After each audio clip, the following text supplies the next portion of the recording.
తినేటువంటి కొన్ని కుక్కలు ఉన్నాయిలేండి పార్టీలో. అలా కాకుండా అబ్బాయి ఈనాటికైనా తెలుసుకున్నాడు అతను మోసం ఏంటో, అతని వల్ల వాళ్ళ తండ్రికి జరిగిన అవమానాలు ఏంటో అన్నీ అర్థమైంది వాళ్ళిద్దరికి కూడా, అన్నలదమ్ములు ఇద్దరికి కూడా. అందుకనే వాళ్ళు దేనికి వాళ్ళు రావట్లేదు. జైల్లో పడ్డప్పుడు పిలిచినా రాలేదు, వాళ్ళ అత్తకి ఏదో అవమానం జరిగిందని పిలిచినప్పుడు పోలేదు, దేనికి కూడా అతను రాలేదు. వాళ్ళ స్టాండ్ వాళ్ళు పర్ఫెక్ట్గా ఉన్నారు.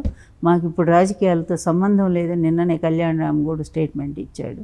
అలాంటప్పుడు చీటికి మాటికి ఎందుకండి వాళ్ళని పాపం చీటికి మాటికి వీళ్ళే రెచ్చగొట్టడం, వాళ్ళని అనవసరమైనటువంటి తిట్లు తిట్టడము ఇలా. అందువల్ల ఇంత నీచమైన రాజకీయానికి పరాకాష్ట చంద్రబాబు అండి.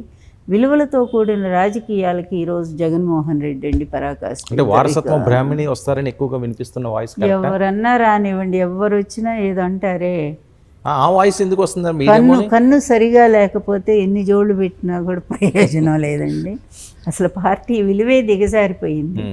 అందువల్ల ఇక ప్రజల్లో అస్సలు లేదండి ఇది వాస్తవం. రేపు 2024 పవన్ కళ్యాణ్ ఇప్పుడైనా అర్థం చేసుకుని మీ ఛానల్ ద్వారా ఒక్కటే నేను చెప్తున్నా బాబు, మీరు దయచేసి బీజేపీ ఏదైతే మంచి ఆఫర్ ఇచ్చింది మీకు, వాళ్ళని నమ్ముకుంటే తప్పనిసరిగా ఉన్నతమైన భవిష్యత్తు మీరు రాజకీయాల్లో ఉండాలి అనుకుంటే ఉండండి. లేదా ఈ కబంధ హస్తం, ఈ విషముష్టి ఒక విష పిడికిల్లాగా అందులో నువ్వు ఎందుకు ఇరుక్కుపోయావో మాకు అర్థం కావట్లేదు.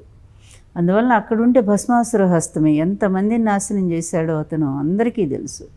అందువల్ల రేపు నీ జీవితం కూడా ఇటు సినిమాలకు దూరం అయ్యాడా, ఈ రాజకీయం కోసం దూరం అయ్యాడు కదా. అదేవిధంగా రేపు రాజకీయం కూడా ఎందుకు పనికి రాకుండా అయిపోతుంది. అందువలన ఇప్పటికైనా అతను కళ్ళు తెరిచి రేపు బీజేపీతో పొత్తు పెట్టుకుని బీజేపీ చాలా సంతోషపడుతుంది.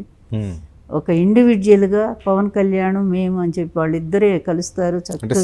స్టామినా ఉందంటారా పవన్ కళ్యాణ్కి ఆ రకంగా వెళ్తే?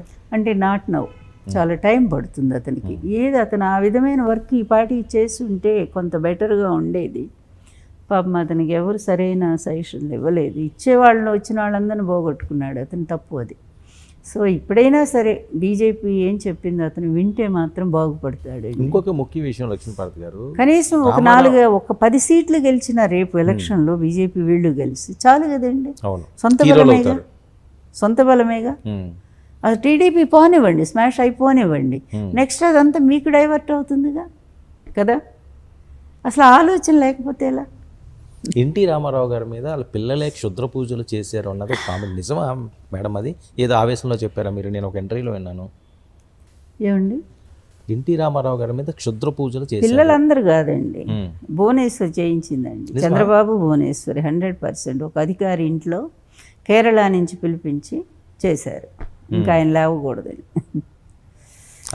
అది మాకు ఆఫీస్ సంబంధించిన వాళ్ళు ఆఫీసర్ తాలూకు వాళ్ళే వచ్చి ఎన్టీఆర్ గారికి చెప్పారు. ఎంత బాధపడ్డారో ఆ రోజు నాకు తెలుసు.